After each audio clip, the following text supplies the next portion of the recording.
Bapak, Ibu, dan saudaraku yang terkasih di dalam Tuhan Yesus, di sela-sela persiapan Natal yang akan dilakukan pada malam hari nanti dan besok pagi di dalam perayaannya, dan mungkin ada beberapa kepanitiaan macam-macam sebagai bentuk perayaan lain, bukan di dalam peribadatan, maka hari-hari terakhir ini mungkin akan sangat sibuk sekali.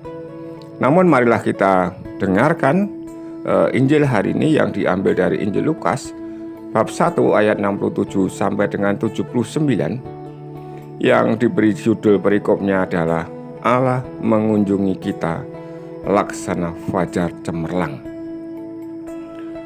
Inilah Injil suci menurut Lukas.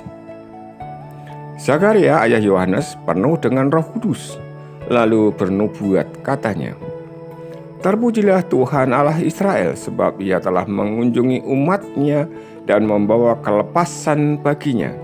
Ia menumbuhkan sebuah tanduk keselamatan bagi kita di dalam keturunan Daud hamba-Nya, seperti yang telah difirmankannya sejak purbakala lewat mulut nabi-nabinya yang kudus, untuk melepaskan kita dari musuh-musuh kita dan dari tangan semua orang yang membenci kita. Ia menunjukkan rahmat-Nya kepada nenek moyang kita dan mengingat akan perjanjian-Nya yang kudus, yaitu sumpah yang diucapkannya kepada Abraham bapa leluhur kita, bahwa Ia mengaruniai kita supaya kita terlepas dari tangan musuh, dapat beribadah kepada-Nya tanpa takut dalam kekudusan dan kebenaran di hadapan-Nya seumur hidup kita. Dan engkau, hai anakku, akan disebut Nabi Allah yang Maha Tinggi, karena engkau akan berjalan mendahului Tuhan untuk mempersiapkan jalan bagi-Nya, untuk memberikan kepada umat-Nya pengertian akan keselamatan yang berdasarkan pengampunan dosa-dosa mereka, oleh rahmat dan belas kasihan dari Allah kita, dengan mana Ia akan mengunjungi kita. Surya pagi dari tempat yang tinggi untuk menyinari mereka yang diam dalam kegelapan, dan menaungi umat untuk mengarahkan kaki kita kepada jalan damai sejahtera. Demikianlah sabda Tuhan. Bapak, Ibu, dan saudaraku yang terkasih di dalam Tuhan Yesus, sekali lagi saya mau mengatakan bahwa Zakaria ayah Yohanes penuh dengan Roh Kudus. Teman-teman kita, saudara-saudara yang karismatik, biasanya akan menampilkan kehebatan, keunggulan, dan keutamaan Roh Kudus dengan lebih daripada umat-umat Katolik yang bukan karismatik.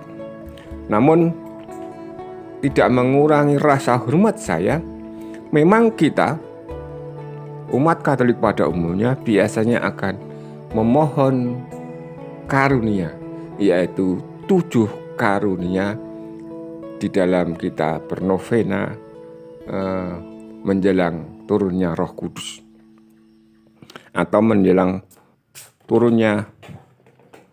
perayaan turunnya Roh Kudus. Karunia-karunia yang kita mohonkan itu misalnya takut akan Tuhan, karunia keperkasaan, karunia kesalehan, karunia nasihat, karunia pengenalan, karunia pengertian, dan karunia kebijaksanaan. Itulah yang biasanya kita mohonkan di dalam novena kita. Lalu seperti halnya Zakaria tadi, kita juga memohon supaya kita berbuah roh yang ada pada kita, menampakkan, mewujudkan buah-buahnya di dalam kehidupan sehari-hari. Misalnya ada kasih, ada sukacita, ada damai sejahtera, ada kesetiaan, ada kesabaran, ada kemurahan, ada kebaikan, ada kelemah lembutan dan penguasaan diri. Ini yang selalu kita mohonkan kepada Tuhan. Jadikan saya bisa setia, jadikan saya bisa lebih damai, dan seterusnya, dan seterusnya. Ada memang karunia-karunia yang dimana ada karunia untuk mengajar, karunia untuk berbahasa roh misalnya, yang biasanya atau yang sering kita lihat di dalam apologetika itu yang spektakuler, atau di gereja-gereja tertentu yang terasa sangat spektakuler. Tetapi di sana semestinya juga ada orang yang dikaruniai untuk menerjemahkan bahasa roh. Kalau tidak ada yang menerjemahkan, bagaimana itu kejadiannya? Nah, Rasul Paulus sebenarnya sudah menjelaskan secara terang di dalam suratnya. Dan ada juga karunia-karunia penyembuhan dan karunia-karunia yang lain.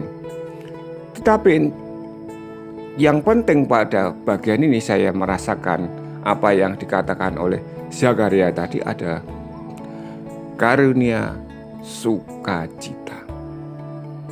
Apapun yang kita lakukan, kalau kita dalam sukacita, hasilnya pasti baik. Meskipun hasil itu sebenarnya de facto adalah kurang, tetapi kita akan tetap merasa baik. Demikian pula untuk hidup bersama-sama dengan orang lain. Tidak ada a priori, tidak ada hal-hal yang mencari-cari keburukan dan seterusnya. Inilah yang saya rasakan dalam kehidupan Bapak Zakaria. Lalu dia bisa memuji-muji Allah. Lalu dia bisa juga oleh karena Roh Kudus tadi bernubuat tentang Yohanes anaknya.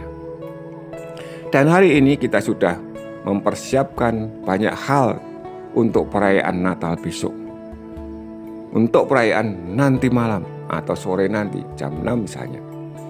Nah, semoga setelah Natal kita bisa tetap merasakan apa yang telah diberikan Tuhan kepada kita, yaitu keselamatan.